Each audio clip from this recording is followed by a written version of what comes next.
우리는 지난 시간에 시편 18편 서론과 본론의 일부분을 살펴보았습니다. 다윗은 파란만장한 그의 삶을 노년의 때에 지난 날을 회상하면서 한 편의 시로 정리하였습니다. 그래서 시편 3편부터 시편 17편까지의 모든 시편을 오늘 이 시편 18편 한 편을 통해서 우리가 정리를 할 수가 있겠습니다.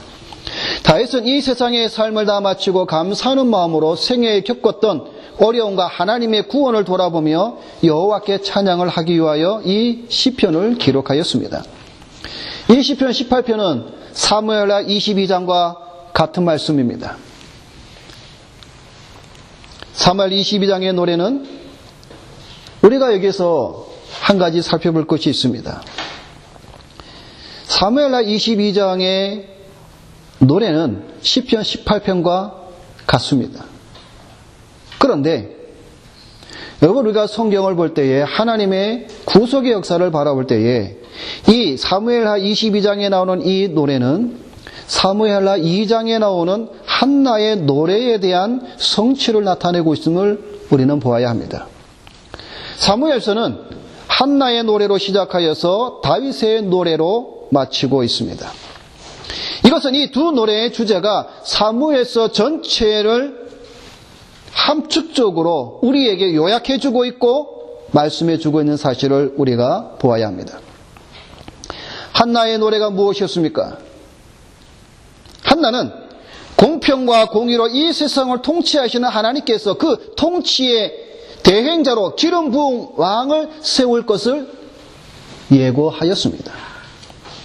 반면에 다윗의 노래는 여호와께서 기름 부은 왕으로 다윗을 세우셨으며 한나의 노래가 다윗 왕에 의해서 성취되고 있음을 노래하고 있습니다. 그렇기 때문에 우리가 이 사무엘서를 보게 되면 한나의 노래로 시작하여서 다윗의 노래를 끝나는 것은 바로 하나님께서 한나를 통하여 예언하신 기름 부은 받은 왕을 세우실 것을 예언한 그 노래가 사무엘하 22장에 와서 다윗의 노래로 말미암아 그것이 성취됨을 우리에게 밝히 보여주고 있음을 우리는 보게 됩니다. 다윗은 어려움과 위험한 순간에서 자신을 구원하시는 하나님을 찬양합니다. 사망의 길에서도 조차 자신을 구원하신 하나님의 이름을 높이고 있습니다. 그래서 우리가 지난 시간에 봤던 18편 2절에 뭐라고 말씀하고 있습니까? 여호와는 나의 반석이시요 나의 요새시요 나를 건지시는 이시요 나의 피할 바이시요 나의 산성이시요 내가 찬송받으실 여호와께 아뢰리니 라고 고백하고 있습니다. 하나님으로부터 위대한 구원을 경험한 다윗은 자신의 기도에 응답한 근거를 시내 산에 강림하신 하나님의 강림 사건을 말하고 있습니다. 나의 기도에 응답하시는 하나님이 바로 모세에게 응답하신 분이라는 사실을 다윗은 고백하고 있다는 것입니다. 그것은 바로 자기를 건지신 하나님의 역사가 성경에 나타난 동일하신 하나님이심을 증거하고 있다는 것입니다. 우리가 지난 시간에 이 말씀을 살펴보았습니다. 이제 오늘 우리가 보게 될 시편 18편 두 번째는 하나님께서 다윗에게 은혜를 베푸셨던 이유가 무엇인가?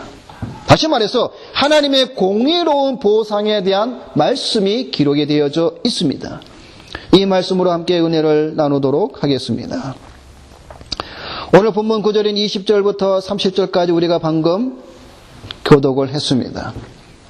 정말 아름다운 시입니다. 정말 은혜로운 말씀이 기록이 되어져 있습니다. 우리가 읽는 것만으로도 오늘 이 본문의 말씀은 우리의 영혼을 적시는 참으로 은혜로운 말씀입니다. 자, 그러면 오늘 이 20절부터 30절까지 이 본문의 내용, 그러면 무엇을 말하고 있는 것일까요?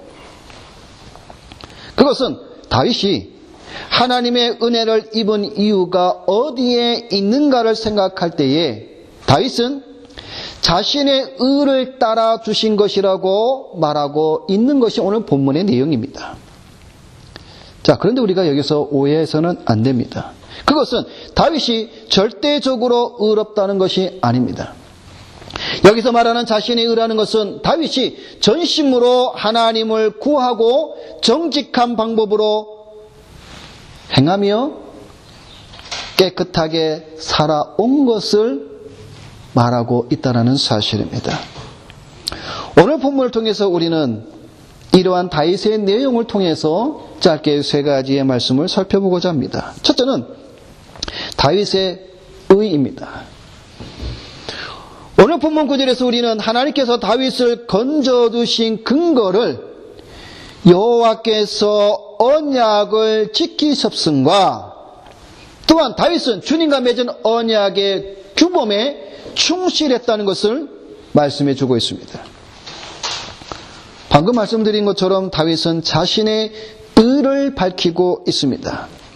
20절에 여호와께서 내 의를 따라 상 주시며 내 손의 깨끗함을 따라 내게 갚으셨으니 라고 말씀을 하고 있습니다.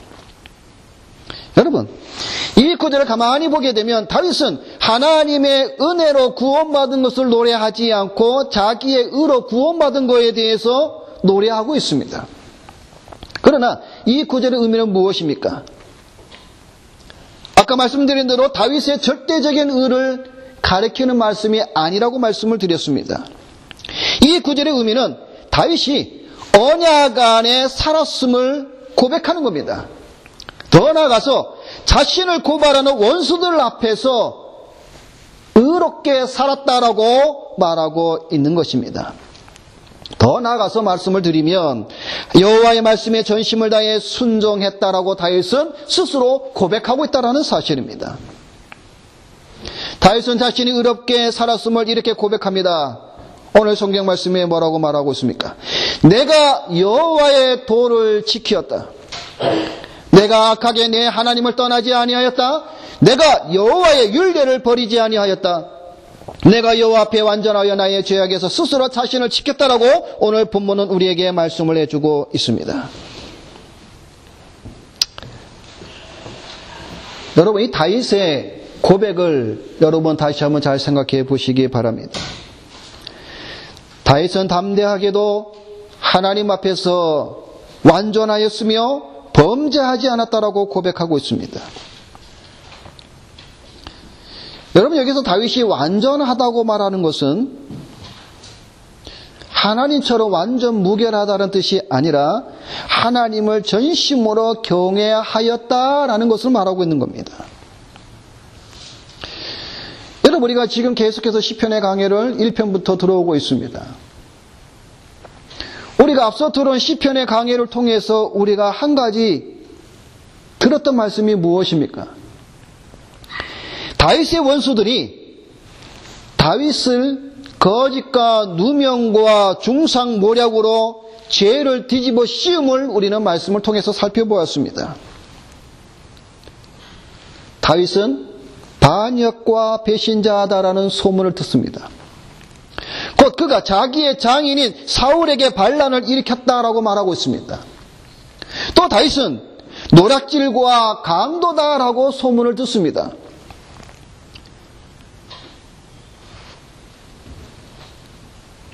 다시 말해서 다윗은 사울의 왕국을 훔쳤다라는 겁니다. 또 다윗은 선동자다라고 중상모략을 당합니다. 사울이 이스라엘 왕국을 다스릴 때는 나라가 평안했는데 다윗이 왕국을 취함으로 말미암아 혼란을 일으킨 나라가 되었다라고 중상모략합니다. 이것은 우리가 앞서 시편의 강해를 통해서 우리가 살펴본 내용들입니다. 다윗은 이러한 중상과 모략 속에서 뭐라고 말하고 있는 것입니까? 하나님 앞에 나는 정직하고 진실하게 의롭게 서 있다라고 말하고 있는 것입니다. 여기서 우리는 놓쳐서는 안 될 중요한 사실 또 하나 있습니다. 그것은 사탄이 다윗의 왕국에 이처럼 거대한 공격을 하고 있는 것은 무슨 이유일까요? 사탄이 다윗의 왕국을 공격하고 다윗의 파멸을 노리는 목적은 바로 다윗에게 속한, 다시 말해서 하나님께서 백성의 구원에 대한 소망을 두시고 그 다윗 속에 있는 하나님의 백성의 구원에 대한 메시아의 오심에 대한 방해라는 것이죠. 사탄의 목적은 택한 백성들의 구원을 막는 것입니다. 그러기 위해서는 메시아의 오심을 방해하려는데 사탄은 힘을 쏟고 있는 것입니다. 우리는 이러한 사건을 다윗뿐만 아니라 성경의 여러 사건을 통해서 우리가 잘 알 수가 있습니다. 가인이 아벨을 죽인 것이나, 하만이 이스라엘 백성을 없애려 하는 것이나, 헤롯 왕이 2살 아래로 난 아기들을 죽이려 한 사건들, 우리는 이런 것을 통해서 무엇을 볼 수가 있겠습니까? 사탄은 메시아의 오심을 원하지 않았습니다. 창세전에 하나님께서 그리스도 안에서 택하신 백성들의 구원을 그는 좋아하지 않습니다. 우리는 성경의 역사에서 하나님의 구속사의 역사를 눈여겨보아야 합니다. 단순히 한 인간이 고난 속에서 역경을 이겨 승리한 것을 말하고자 하는 것이 결코 아니라는 사실입니다. 그런데 오늘날 우리의 모습은 이렇습니다. 지금 우리 5월달이죠. 5월달은 보편적으로 가정의 달이라 그럽니다. 5월 8일은 어버이 주일입니다. 그리고 5월 8일날 어버이 주일이 되게 되면 대부분의 교회에서는 룻기서를 설교를 합니다. 룻기서에 누가 나옵니까? 나오미가 나오고 룻이 나오죠. 룻은 이방 여인입니다. 이방 여인이 시어머니를 얼마나 잘 섬겼고 효녀였는가를 말하고 있습니다. 여러분, 룻기서가 과연 그것을 우리에게, 다시 말해서 며느리들은 시어머니를 잘 섬기고 복종하고 효녀처럼 살아야 됨을 우리에게 가르치는 책입니까? 아닙니다. 룻기서는 성경 그 어떤 책과도 더불어서 뒤지지 않는 구속의 역사를 담고 있습니다. 오늘 우리가 보고 있는 이 시편의 다윗도 마찬가지입니다. 수많은 어려움 속에서, 죽음의 칼날 속에서 다윗이 승리하였다. 그것을 우리에게 단순히 전해주고자 이 시편의 수많은 것들을 기록한 것은 결코 아니라는 사실입니다. 하나님의 구속의 역사를 보는 눈이 열릴 때에 다윗처럼 하나님의 위대하신 구원을 전심으로 오늘날 우리 신자들은 찬양할 수가 있게 됩니다. 하나님의 역사를 신의 산에 강림하신 그 어미하신 모습을 진심으로 고백할 수 있다라는 말입니다. 오늘날 우리 현대 신자들에게 있어서 이런 고백이 없는 이유가 무엇인지 아십니까? 바로 여기에 문제가 있습니다. 성경의 역사를 단지 이야기나 소설로 보기에 그들에게 이 하나님의 구원의 역사가 얼마나 위대하고 엄청난 것인지를 깨닫지를 못합니다. 듣기는 들어도 보기는 보아도 알지 못합니다. 그러기에 하나님을 경외하고 찬양함에 있어서 전심으로 힘과 마음과 정성을 다하지 않고 입술로만 떠드는 수준이 바로 오늘 우리들의 모습이기도 합니다. 하나님에 대해 무지합니다. 하나님의 지식이 없습니다. 하나님의 구원의 역사를 바라보는 눈이 감겨져 있습니다. 그러나 다윗은 그러지 않았습니다. 다윗은 하나님의 위대한 역사를 보았습니다. 그래서 다윗은 자신의 삶에 있어서 이 규범을 떠나지 않았다라고 말하고 있는 것입니다. 여러분, 이것은 결코 율법주의를 말하는 것이 아닙니다. 다윗은 언약의 규범에 충실하였다라고 자기를 증거하고 있는 것입니다. 오늘 여기에 모인 여러분들은 다윗처럼 언약의 규범에 충실하십니까? 다윗처럼 내가 여호와의 도를 지켰다라고 담대히 고백할 자가 누가 있겠습니까? 내가 악하게 나의 하나님을 떠나지 않았습니다. 이렇게 주장할 수 있는 자가 과연 몇이나 되겠습니까? 내가 여호와의 율례를 버리지 않았습니다. 내가 여호와 앞에 완전하여 나는 죄악에서 스스로 나 자신을 지켰습니다라고 단호히 고백할 수 있는 자가 누구일까요? 우리는 신약에서 이런 고백을 한 사람을 보게 됩니다. 바로 사도 바울이죠. 사도 바울이 뭐라고 이렇게 말년을 고백하고 있습니까? 나는 선한 싸움을 싸우고 나의 달려갈 길을 마치고 믿음을 지켰으니라고 고백하고 있습니다. 디모데후서 4장은 사도 바울의 마지막 서신입니다. 죽음을 얼마나 앞두고 쓴 마지막 서신입니다. 그 마지막 서신에서 이 사도 바울은 나의 믿음을 지켰다라고 고백하고 있습니다. 다윗으로 말하면 내가 여호와의 율례를 다 지키었다라고 말하는 것과 같은 말씀입니다.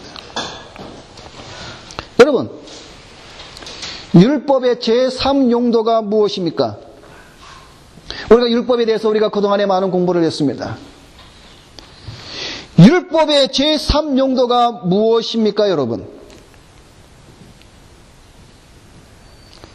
구원받은 자가 어떻게 하나님을 기쁘시게 할 수 있는가를 알려주는 것이 바로 율법의 제3용법 또는 제3용도입니다.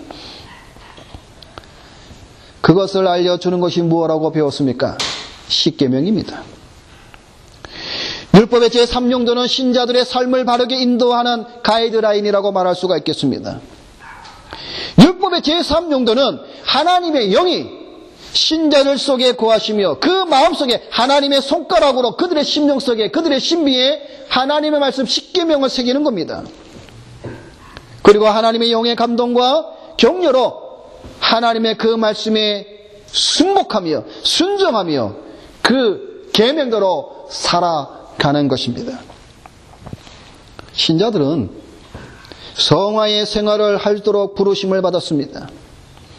우리의 전 생활에는 참된 경건의 실천이 있어야 됩니다. 이것이 바로 언약의 규범들을 잘 행하는 것이라고 말하고 있습니다.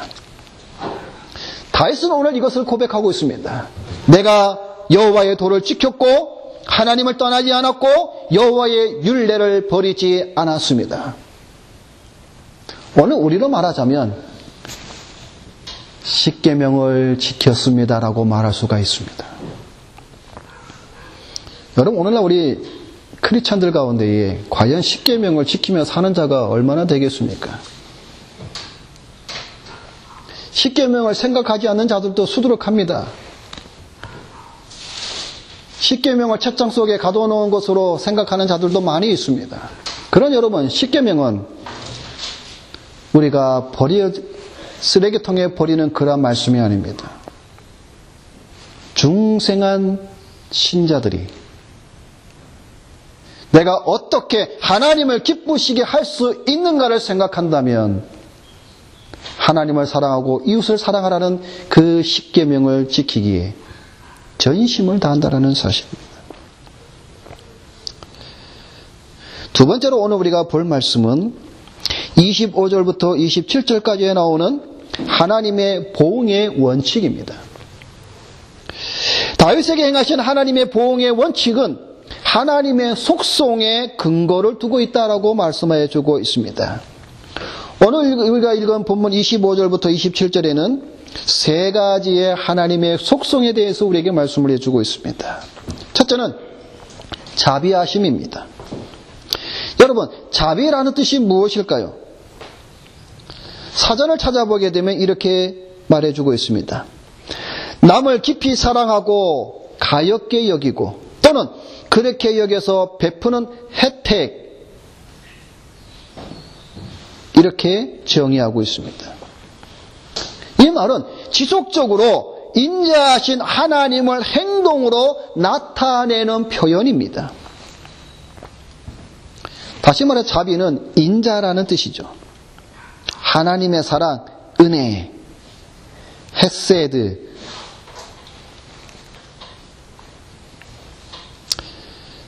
성경에는 하나님의 자비하심을 수없이 말씀해 주고 있습니다. 하나님의 자비하심은 영원 무궁하시며 하나님의 자비하심은 한량없이 땅에 충만하며 하나님의 자비하심은 배역한 자식들을 돌아오게 만들어 생명을 영장시켜 주시며 하나님의 자비하심은 죄를 회개하도록 백성들의 마음을 고무시키며 하나님의 자비하심은 그들의 죄를 용서하여 주시며 하나님의 자비로우심으로 말미암아 그들로 하여금 거듭나게 하셨다라고 말씀하고 있습니다. 하나님 인간을 향하여 먼저 그의 자비하심을 보여주셨습니다.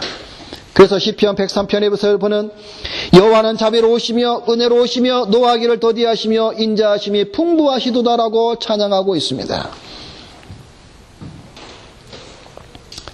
하나님의 자비는 죄를 범한 인간에 대해서 즉시 벌을 주지 않고 참으시는 데에서 우리는 더 그 은혜를 찾아볼 수가 있습니다.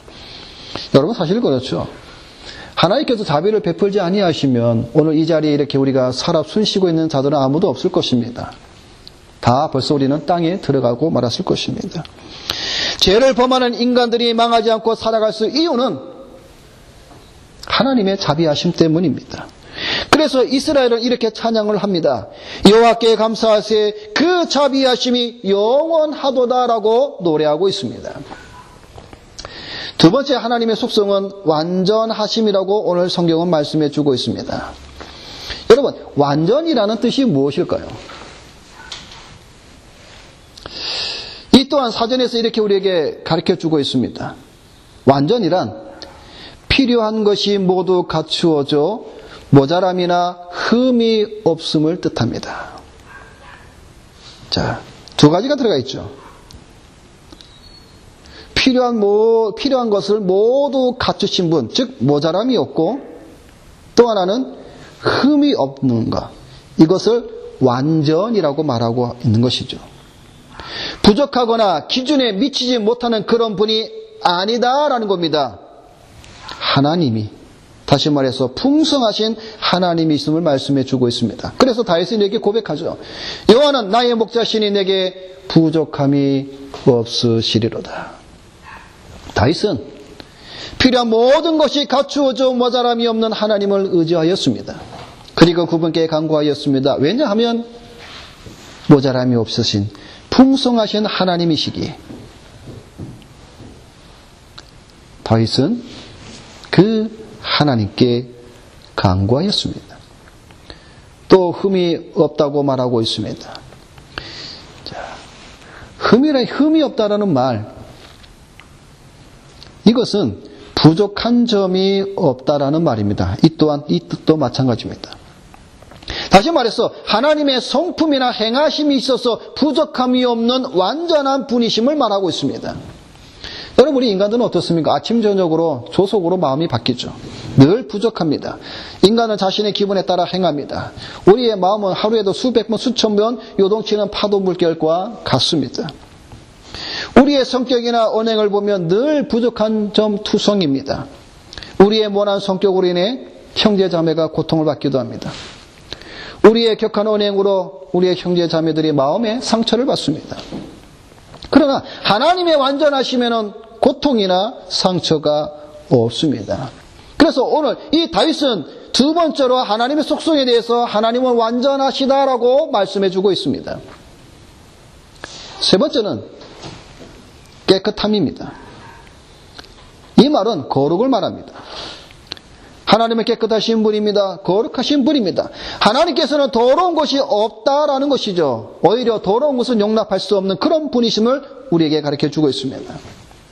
다윗은 이런 하나님의 속성을 통해 하나님께서 이 세상을 어떻게 다스리고 계시는 것을 우리에게 말씀해 주고 있습니다. 그것은 바로 신실하게 하나님의 속성으로 하나님의 나라의 이 통치를 우리에게 말씀해 주고 있다는 겁니다. 신실한 여호와께서 다스리기에 하나님을 신뢰할 수 있다라고 다윗은 고백하고 있습니다. 그래서 오늘 성경에 뭐라고 말씀하고 있습니까? 자비로운 자에게는 주의 자비로웠음을 나타내시지만 사악한 자에게는 주의 거스름을 보이시리라. 여러분, 이 말씀은 무서운 말씀입니다. 여기 여러분이 사특한 자라는 것은 어떤 뜻이냐면 레슬링을 하는 자가 몸을 뒤트는 것을 맞뜻합니다. 다시 말해서 사물이나 어떤 사건을 뒤틀어 버린다는 겁니다. 그러니까 사특한 자는 몸을 비틀어서 어떤 문제나 어떤 일을 다 비틀어서 거짓으로 만든다라는 사실이죠. 그들에게는 하나님의 거스림을 보이신다라고 말씀하고 있습니다. 왜 그럴까요? 그 이유를 27절에 밝히고 있습니다. 우리 한글 성경에는 번역이 되어 있지 않지만 27절에 보게 되면 왜냐하면이라는 단어가 들어 있습니다. 다시 말해서 왜냐하면 25절, 26절에 대한 말씀을 통해서 왜냐하면 주께서 공고한 백성은 구원하시고 교만한 눈은 낮추시리다 라고 말씀하고 있기 때문에 그렇습니다. 여러분들은 하나님의 속성들을 믿으며 신뢰하고 있습니까? 하나님은 자비하시며 완전하시며 깨끗하신 그분의 속성을 우리가 진실로 믿고 있느냐라는 것이죠. 현대의 신자들은 하나님의 속성에 관해서 무관심합니다. 알고 싶지 않고 그저 땅에서 잘 먹고 잘 사는 것만 해결해 주시는 축복의 하나님만 알고 싶어 할 뿐입니다. 여러분, 우리가 사는 이 세상은 사실 말씀과 다르게 보일 때가 참으로 많이 있습니다. 의인들보다는 악인들이 잘 되는 일이 비일비재합니다. 그것을 보고 의인들이 시험을 당하기도 합니다. 그럼에도 불구하고 신자들이 이 세상에 살아가는 원칙은 하나님의 말씀을 믿으며 살아가는 것입니다. 왜? 하나님의 속성이 자비하시고 거룩하시고 하나님의 속성은 완전하시기 때문에 그렇습니다. 여러분, 우리가 이것을 믿지 못하면 우리는 이 땅에서 늘 넘어지고 자빠질 수밖에 없습니다. 늘 시험에 당하고 말 수밖에 없습니다. 실망과 좌절할 수밖에 없습니다. 잠언 23장에 보면 이런 말씀이 있습니다. 내 마음으로 죄인의 형통을 부러워하지 말고 항상 여호와를 경외하라. 정령이 내 장래가 있겠고 내 소망이 끊어지지 아니하리라. 이 말씀대로 신자들은 악인들의 형통을 부러워하지 말아야 합니다. 오히려 여호와를 경외하며 살아야 함을 가르치고 있습니다. 여호와를 경외하며 살아갈 수 있는 힘은 바로 하나님에 대한 지식입니다. 그것을 다윗은 오늘 본문을 통해서 하나님의 속성을 우리에게 소개하고 있는 것입니다. 그래서 하나님은 자비로우시고 완전하시고 거룩하시기에 다윗은 그 하나님에 대하여 신뢰하고 있다는 것을 우리에게 보여주고 있습니다. 마지막으로 세 번째로 28절로 30절까지의 말씀을 보게 되면 하나님의 보호하심을 말씀해주고 있습니다. 다윗은 등불과 방패의 비유로서 하나님의 보호하심을 말씀하고 있습니다. 여러분, 우리가 시가서를 읽다 보면은 이 등불을 켠다라는 표현을 자주 보는데 이 등불은 주로 생명을 뜻합니다. 또는 생명을 연장시키거나 생명을 준다는 뜻으로 사용하고 있습니다. 그러나 오늘 이 본문에서는 다윗에게 이 말씀을 주는 것은 생명을 연장시키는 그 의미도 있지만 더 나아가서 다윗을 형통하게 하셨다라는 의미로 사용이 됩니다. 왜냐하면 여러분, 우리가 오늘 이 본문을 보게 되면 다윗이 대적의 위험으로부터 벗어난 것과 승리하게 된 내용을 다루고 있기 때문에 그렇습니다. 그러므로 우리는 이것이 다윗의 암울한 처지가 변하여 영광으로 빛나게 되었으며 안전한 생명의 기쁨 그리고 더 나은 직분을 감당하게 된 것을 표현하는 것이라고 우리는 보아야 됩니다. 또한 우리가 여기서 이 등불에 대한 의미가 중요한 부분이 있습니다. 그것은 바로 다윗의 영원한 왕통을 상기시키고 있습니다.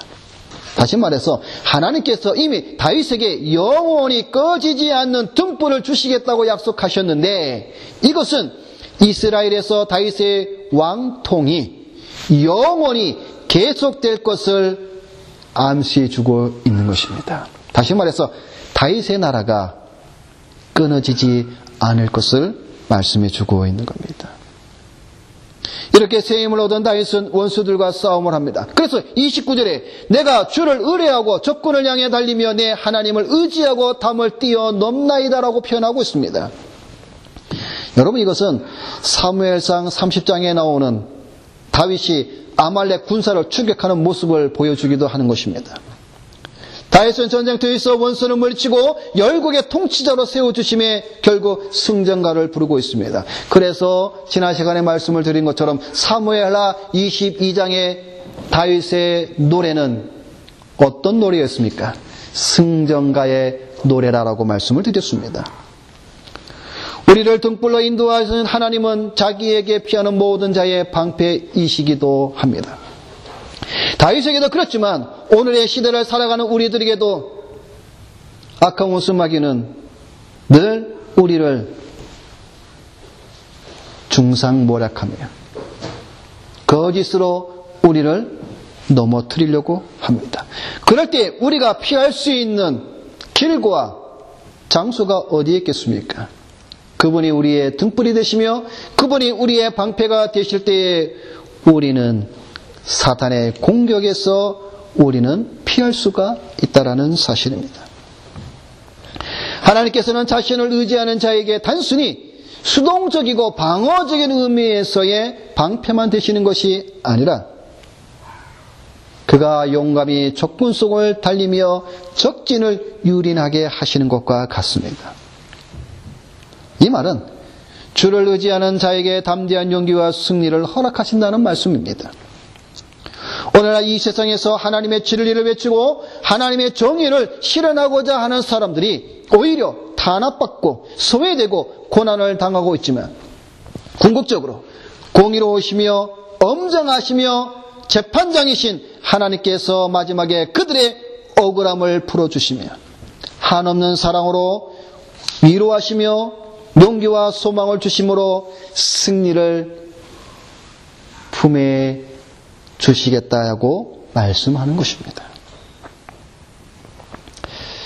말씀을 맺겠습니다. 다윗은 하나님으로부터의 위대한 구원을 통해서 오늘 본론의 두 번째 부분인 하나님의 공의로운 보상을 은혜로 받았습니다.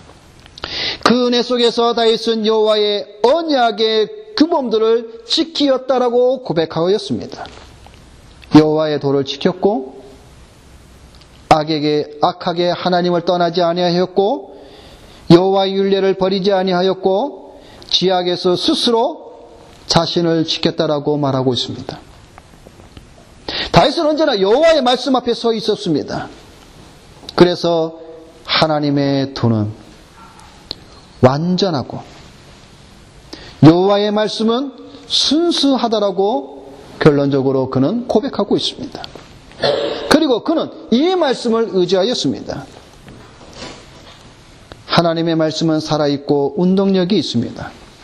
과거에만이 아니라 오늘날에도 그러합니다. 오늘 이 자리에 모인 여러분들도 이러한 다윗의 승전가가 여러분의 노래가 되어 날마다 불려지기를 주님의 이름으로 소망을 드립니다. 기도하겠습니다.